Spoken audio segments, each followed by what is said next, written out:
benda yang sama sebenarnya. Setiap ilmu-ilmu ni, kalau kita belajar ilmu-ilmu turas ni, padahal tak ada apa kan? Kalau ayat-ayat penyata ni, maksudnya kalau kita belajar dalam ilmu-ilmu turas ni, dia akan ada benda ayat yang sama yang kita akan jumpa. Pertama, kita kata tadi tasdik adalah apa? Ayat penyata kan? Tasdik. Tasdik dia ayat yang penyata. Dia tak panggil tasdik penyata. Mudahlah. Dia panggil maklumat. Tasdik tu maklumat.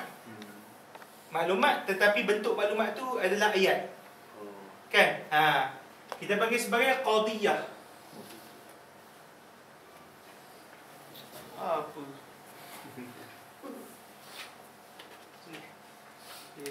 Kita panggil sebagai apa?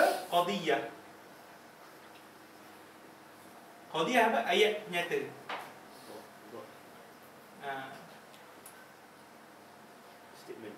Statement lah. Ayat nyata. Kalau nama apa? Ilmu mantik dia akan pakai qadiyah yang membawa maksud ayat pertama. Ni apa ilmu mantik pakai? Ilmu apa? Mantik. Kalau ilmu nahwu, dia akan nama jumlah mufidah. Bisa dengar tak jumlah mufidah? Bagi ilmu nahwu kan? Jumlah mufidah ayat sempurna kan? Sama juga maksud dia. Kalau ilmu usul fiqh, dia namakan sebagai masalah. Sama juga maksud dia.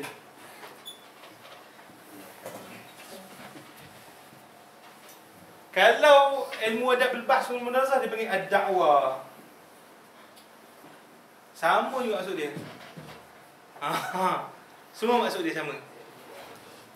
Sajalah. Kita duduk main-main lah. Kalau ilmu hadis dia panggil apa? Al-khabar. Sama maksud dia. Khabar. Fiqh masalah. Sekarang kita sebut masalah. Masalah tu ayat penyata. Kalau dalam fiqh ayat penyata saja kita nak main sikit. Kalau dalam fiqh ayat penyata mesti dipanggil sebagai subjek dia adalah perbuatan manusia, perbuatan mukallaf. Maksudnya apa? Mencuri. Perbuatan mukallaf tak? Perbuatan mukallaf. Kita gandingkan dengan hukum. Mencuri hukum dia apa?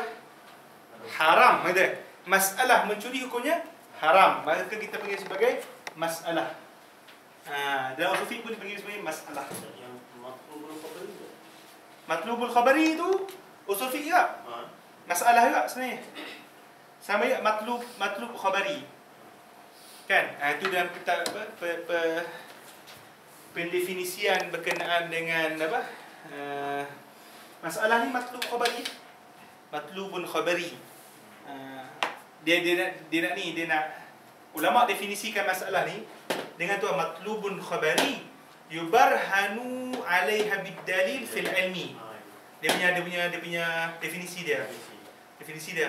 Tapi lawan bagi dalil, dia punya definisi bagi dalil, ma yutawassalu bi sahihin nazari fihi ila matlubin khabari. Dia baca balik.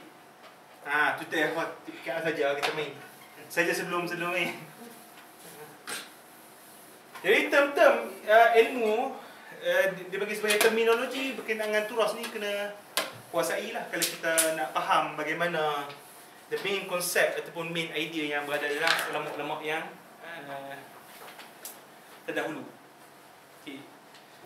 Jadi kita masuk balik, sambung balik. Bismillahirrahmanirrahim. Wassalatu wassalamu ala